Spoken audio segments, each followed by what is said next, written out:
La Jornada Mundial de la Juventud en Lisboa dejó muchos efectos posteriores y en parte porque creo que ha sido la Jornada Mundial de la Juventud más cubierta por las redes sociales en la historia. Recordemos que anteriores Jornadas Mundiales de la Juventud fueron importantes, fueron jornadas que podemos llamar contemporáneas, ¿no? Por ejemplo en Panamá o en Río de Janeiro, pero ninguna se ha producido todavía cuando hay una cantidad enorme de redes sociales que tienen un enorme peso.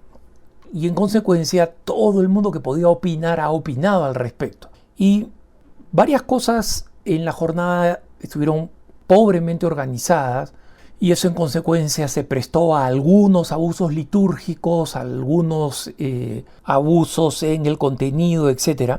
Pero para los que somos veteranos de la Jornada Mundial de la Juventud, eso no tiene nada de nuevo, ¿no? Pongámonos a pensar en una de las mejores jornadas de la juventud que yo recuerdo, si es que no es la mejor, que fue la de Denver, Colorado, hace 30 años, donde el Papa Juan Pablo II, todavía enérgico, relativamente joven, transformó completamente la ciudad y la Iglesia Católica en los Estados Unidos para siempre.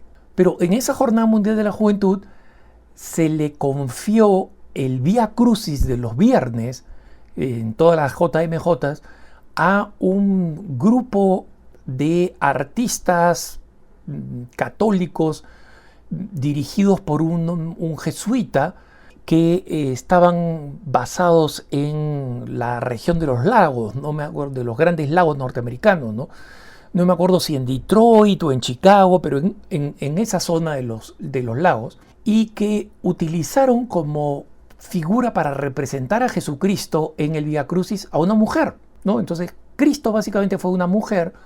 Esto se supo durante la transmisión de televisión y aunque el grupo dijo que nunca habían pretendido hacer gran lío de que Cristo fuera una mujer, es que decían teníamos pocos actores y el más parecido entre comillas a Jesucristo es un actor con barba pero que tenía ya cerca de 50 años y que era muy muy grueso, o sea, probablemente gordo es lo que querían decir, ¿no? Y que la persona que más se parecía a Jesús era una muchacha de 20 años, que además, de unos 20 y tantos años, que además utilizó ropa muy holgada y que desde lejos no se veía, ¿no? Y esta metida de pata, digamos, o por torpeza o por malicia, fue la que detonó la famosísima diatriba de Madre Angélica, la famosa catilinaria, digamos, de Madre Angélica contra la Iglesia liberal en los Estados Unidos. Momento histórico del mensaje de Madre Angélica y de EWTN,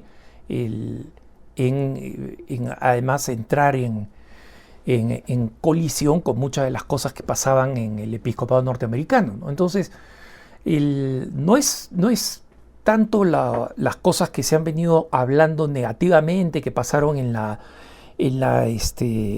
JMJ en Portugal, cosas nuevas, ¿no? Cantos completamente mundanos, estos sacerdotes que quieren hacerse los grandes influencers, entre comillas, y que tienen conductas que no son propias de un sacerdote o que no son modélicas.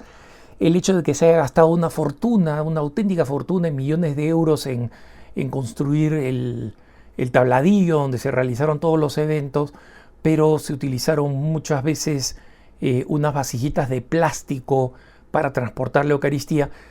Pero pasaron muchísimas cosas importantes, como siempre han pasado, porque Dios utiliza esa gracia, ¿no? Y entre las grandes gracias que a mí me gustaría que no pasaran desapercibidas de la JMJ son las lecciones que la JMJ ha dejado para el sínodo sobre la sinodalidad en octubre.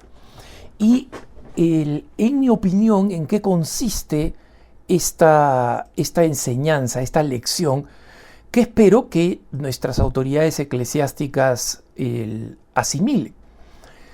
Y creo que esa lección es que cuando nosotros pretendemos guiar demasiado una dinámica de conversación, de diálogo y de oración, a través de múltiples normas, con la buena intención de hacer que el trabajo funcione bien, entre comillas, al final, este exceso de intervención puede cerrar las puertas a la acción del Espíritu Santo, que es una de las cosas que el sínodo reclama querer hacer, ¿no? Dejar que hable el Espíritu, no tengamos miedo, vayamos.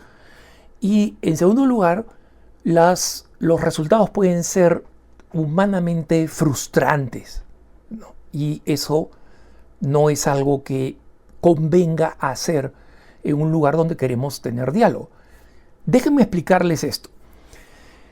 Esta vez fue la primera vez que en la Jornada Mundial de la Juventud se aplicó una metodología llamada Rise Up, ¿no? En inglés, Rise Up, que significa levántate o levantémonos, ¿no? Ya sea en la segunda persona o en la tercera persona del plural, ¿no? Y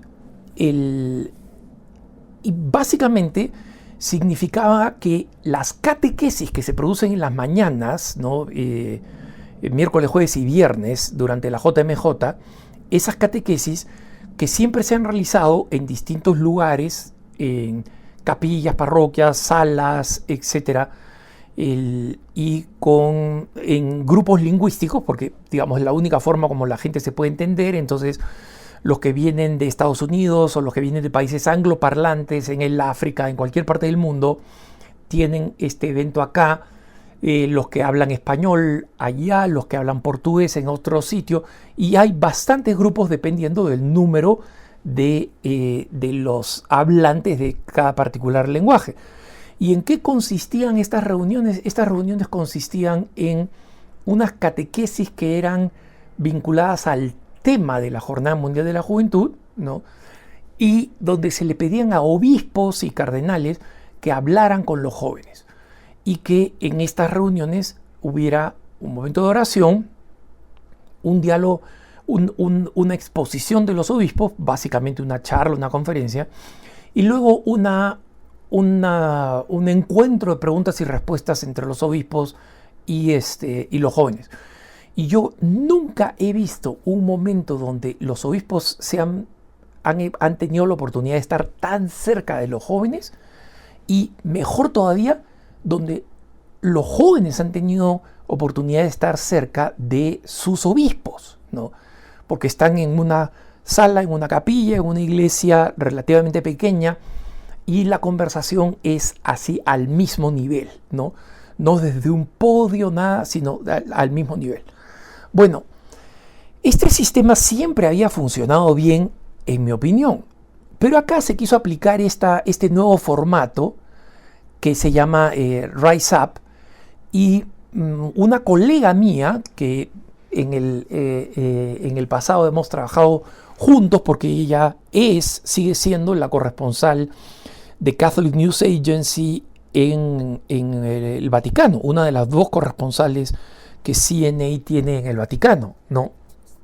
Y primero, este Rise Up, comparado con las ocasiones anteriores, incluyó muchos lugares abiertos para el diálogo, es decir, en estos parques o en estas partes de los parques, en estas plazas públicas, en vez de haber sido todas en lugares cerrados como capillas, iglesias o auditorios, como sucedió en el pasado, ¿no?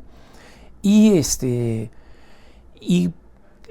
además de esto, se cambió también la dinámica, ¿no? Se sistematizó mucho más, de una forma un poco más rígida, tratando de maximizar, digamos, los temas de conversación, ¿no? Entonces, estas reuniones en la mañana tenían primero oración y alabanza, ¿no? Y cada lugar se hizo más o menos de acuerdo a los grupos a los que se les confió organizar cada una de estas sesiones. Por ejemplo, allí donde estaba el camino, ¿no? El camino neocatecumenal, la alabanza iba a ser una más alabanza musical, clásica, con guitarra y con canciones inspiradas en pasajes bíblicos, como es el estilo, digamos, del camino neocatecumenal. Si era la renovación en el espíritu, iba a ser un poco distinto. Si es que era alguna comunidad que tiene práctica más tradicional, hubo adoración al Santísimo Sacramento, y así, ¿no? Entonces, después había una catequesis.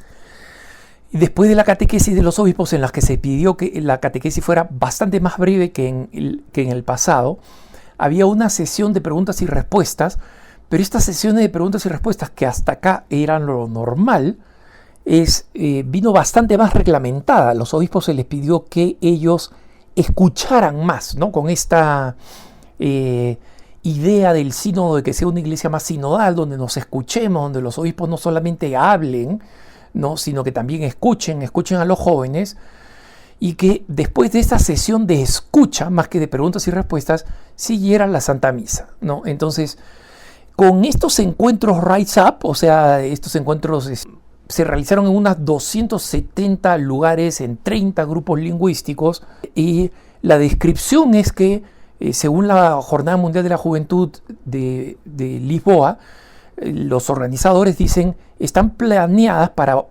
ofrecerle a los jóvenes una experiencia alineada con la jornada sinodal de la Iglesia Universal.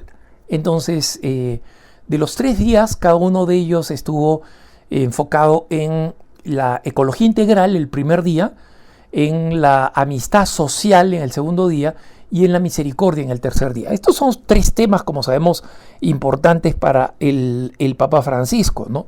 Pero aquí Rise Up, los organizadores de todas estas discusiones, hicieron demasiadas presuposiciones, ¿no? Que había que, digamos, traer estas temáticas vinculadas al Laudato Si, por ejemplo, con la ecología humana o la ecología integral. Luego Fratelli Tutti, otro importante documento del Papa Francisco sobre la amistad social, y finalmente sobre la misericordia. Y en la mayoría de los grupos que fueron investigados por esta colega Anna Brookhouse y varios de sus colegas de EWTN, de ASI Prensa, que estaban cubriendo ahí, las reacciones no fueron iguales, ¿no? En varios lugares la gente dijo, mira, fueron extraordinarias, pero las quejas que se produjeron fueron las siguientes, y que acá es donde me parece que hay una lección importante para el sínodo de la sinodalidad en octubre. Y es que a la estructura natural de la conversación entre los jóvenes y un obispo, primero se exigía demasiado desde el punto de vista temático. Muchos jóvenes vienen para una experiencia de conversión, muchísimos. E incluso aquellos que ya están en grupos juveniles, que están más o menos formados, también vienen para una experiencia de conversión. O sea, quieren tener un momento de festividad, de encontrarse con otros jóvenes, de sentirse reafirmados, pero no vienen a hablar de temas de ecología integral, ni vienen a hablar de temas de justicia social, por más que sean muy importantes y que sean consecuencias naturales para la conversión. Vienen a convertirse o a convertirse más. Y en consecuencia, los temas no ofrecían a los obispos, cuando había que hablar de la ecología integral, por ejemplo, no ofrecía a los obispos la oportunidad de hablar claramente sobre temas de conversión, ¿no? Ese fue el primer problema. El segundo problema es que cuando se le pidió a los obispos, se les dio las indicaciones, ¿no? Cállense y escuchen. Resulta que lo que los jóvenes querían hacer es preguntar, y preguntar sobre temas esenciales. Querían escuchar a los obispos porque reconocen en ellos que tienen más experiencia y que son maestros de la fe. Aunque no lo sepan teológicamente, lo intuyen. Entonces querían escuchar a los obispos y hacían preguntas complicadas, ¿no? O sea, ¿cuál es el sentido de la vida y de la muerte? ¿Por qué hay injusticia y hay mal en el mundo? ¿Por qué Dios lo permite? ¿Qué es lo que Dios quiere de mí? ¿Cómo se discierne una vocación? Entonces, hay obispos que decían, bueno, el manual decía una cosa, quería establecer una forma de diálogo forzada y los jóvenes están pidiendo otras. Los obispos, digamos, más libres, como Monseñor Munilla, que dijo, mira, no podemos estar preocupándonos de las focas y de las ballenas si es que al mismo tiempo no nos estamos ocupando del bebé no nacido, ¿no? Entonces fue muy frontal en predicar la doctrina de la Iglesia. Pero en otro fue incómodo, y Anna Brauhaus, mi colega, descubrió que además los eventos que se realizaron en ambientes abiertos, en plazas públicas o en parques, no lograron el tipo de concentración para una buena oración y para un buen acto de adoración o incluso para la celebración de la misa.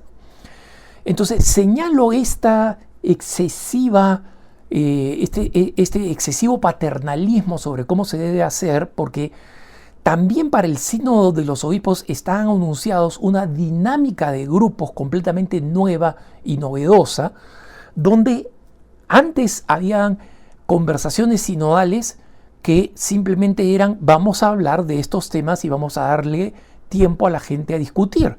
En cambio, si ustedes van a la página oficial del Sínodo de los Obispos, se van a dar cuenta que esas conversaciones en el mes de octubre van a estar enormemente reguladas. Y creo que la Jornada Mundial de la Juventud ha demostrado que la mejor de las intenciones, que es que la gente se abra al espíritu, que haya verdadero diálogo, cuando se convierte en una dinámica de grupos completamente regulada, en realidad asfixia el espíritu en vez de colaborar y termina frustrando a la gente en vez de ayudarlas a dialogar. Ahora, claro, la Jornada Mundial de la Juventud al final tuvo grandes eventos como la vigilia con el Santo Padre, la adoración eucarística masiva de 1,5 millones de jóvenes y luego la misa, que incluso para los jóvenes que no tuvieron una muy buena experiencia en las catequesis hubo un tremendo contrapeso. Pero esto no va a ocurrir en el sínodo. Entonces, creo que la Jornada Mundial de la Juventud está dejando una lección de si los diálogos en el sínodo de los obispos deberían ser tan regulados como se está planeando hacer. Que tengas un buen día.